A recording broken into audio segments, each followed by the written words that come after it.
year in game is 2050. You're in Seattle. Your name is Jake and you just got ganked by some punk assassins. The year in the real world is 2013 and wait, really? Like this actually happened over a decade ago now? Like dude, where does the time go? So I guess we can drop all the true crime intro stuff then. So, in 2013, a retro gaming magazine, aptly named Retro Gaming out of the UK, interviewed a group of developers who worked on the SNES game Shadowrun. In an interview, one of them was asked if there was any secrets now some 20 years later that nobody found, and to his surprise, the developer mentioned a generic cheat in the game, not really remembering how to do it. He outlined some basic steps, and the internet proceeded to do what it does probably second best to worshipping feet. They solved a mystery not involving feet. It ended up being a debug mode. If you examine the matchbook 4 times, near the first area the light post is flickering outside of the morgue, you'll hear a series of beeps. If you walk inside the morgue and use the matchbook a last time, it'll change from examine to open. The various debug areas inside lead you to different points in time at the game with money and karma. Jake's apartment 4 hours in, all the way to the Iniki building 32 hours in. Additionally, there was dog food on the floor which granted Jake invincibility. Some of you have probably heard of this by now as it happened a while ago, but that was kind of the preface of this video. A bunch of weird stuff in video games that maybe you knew, maybe you had no idea.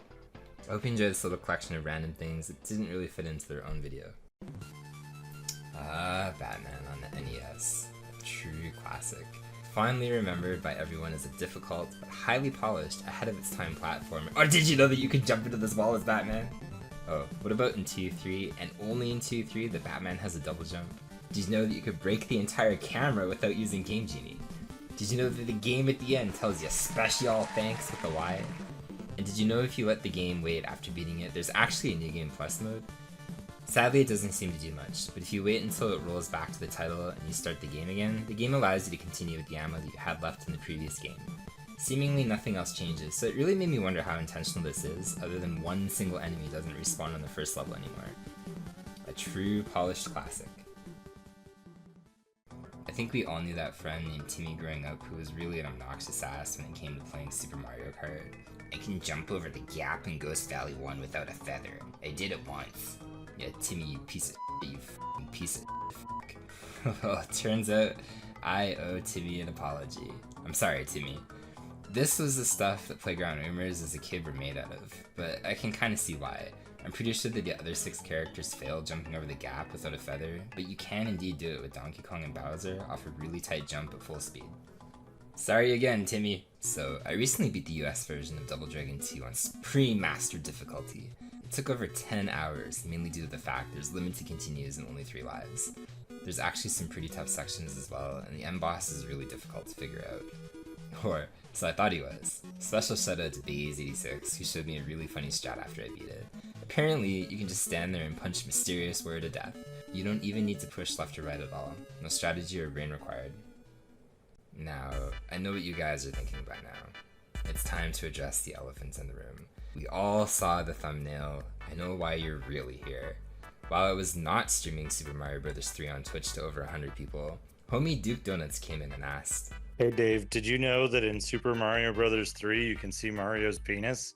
And I was like, no. And he asked if I wanted to see it, and I was like, sure. I've decided to be tasteful about this and show you how it's possible with Hollow the Mountain King playing in the background.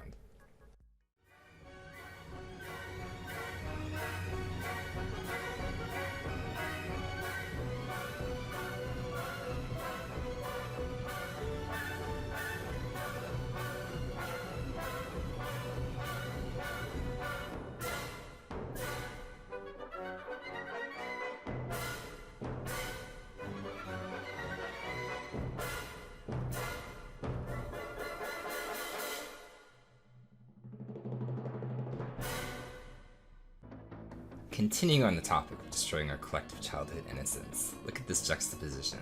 The save file on Secret of Evermore, through the miracle of technology, SD cards and card dumpers, is actually my childhood save. The save below it? Well, I was corrupted after seeing Mario's and named myself a bad word. I feel most people in Secret of Evermore know about not taunting the chickens, but did you know if you name yourself the skeleton in the desert charges you 3 amulets of annihilation to travel instead of 1? I'm sure everyone at some point who played SimCity as a kid decided to play the hand of God and set their town on fire. Or maybe you just had bad luck and your town caught on fire after plane crash or something. Most people do the intuitive thing and bulldoze the surrounding area to help extinguish the flames. But if you let the fire burn for several months and then check the voice section in the menu, the people actually complain that the fire is a problem. I always thought this was particularly hilarious. People going to vote each year just to complain that the entire town is on fire. And yet, somehow still people think you're doing a good job as the mayor. What? Did you know in Bucky O'Hare on the NES that the password hard with an exclamation point triggers an anti-piracy mode that makes everything in one hit kill you? Well, of course you did. That's been on the internet forever. So today we're going to talk about the password Mr. J question mark. So this is a weird password that clears blue planet without clearing green planet. Normally you have to clear green planet to clear blue, and without a game genie, this is the only way that you can take Jenny into the green planet to kill the first level boss. A while ago when I was speedrunning Chip and Dale, someone came into my chat on Twitch. They said they had a vague memory of playing this with their little sister growing up, and they would get into box fights. One time though, they threw the boxes at each other in the zone they begin in, and they caught the box in such a way that they floated a little. I was like, huh. So I went back after streaming and tested it out. Turns out you can actually float in co-op in this game by tossing boxes in a very precise manner. I just thought this was wicked cool that somebody came in, had a super vague memory from when they were a kid, and it turned out to be faster than the tool assisted speedrun strat. Eventually the strat made it into the task, which, because of this random memory, updated a 15-year-old task. Funny enough, there's a silly oddity in Chip and Dale's manual as well. The enemies in Zone C are called Hawk Bomber. They're clearly carrying a bomb. It's a bomb. But the bombs in this game are called Black Balls. The more you know. Metal Man is weak to Metal Blade. You wanna know who figured out that strat? Someone's great-great-great-great-grandma way back in 1794 when horses are still the main source of transportation. But what happens if you use Woodman's ability on Woodman, Heat on Heatman, and Bubbleman on Bubbleman? There's actually sort of an RPG element thing that happens where you fully heal the Robot Master with a respective element. Capcom largely scrapped the idea of a healing system after Mega Man 2. I don't think a ton of people knew that that was even a thing, and additionally, one other thing that I feel it's often missed on is the little machine that once the alien dies. If you pay close attention, how the machine moves in a figure 8 is exactly how the alien was moving around trying to kill Mega Man. The year is 1990X. This is a story about some kid playing Mega Man during a cool summer evening. He's in Bomb Man stage and accidentally falls off the platform and down to the left. He saw a big energy jump before falling down though, and he wanted it. How do you get it? Well, the kid was smart. He pulled out his trusty Mega Man 1 manual and consulted the control section. Holding down makes Mega Man crouch down. Excuse me? Legend has it, he's still holding down, trying to make Mega Man crouch to this day. And I think that'll do it.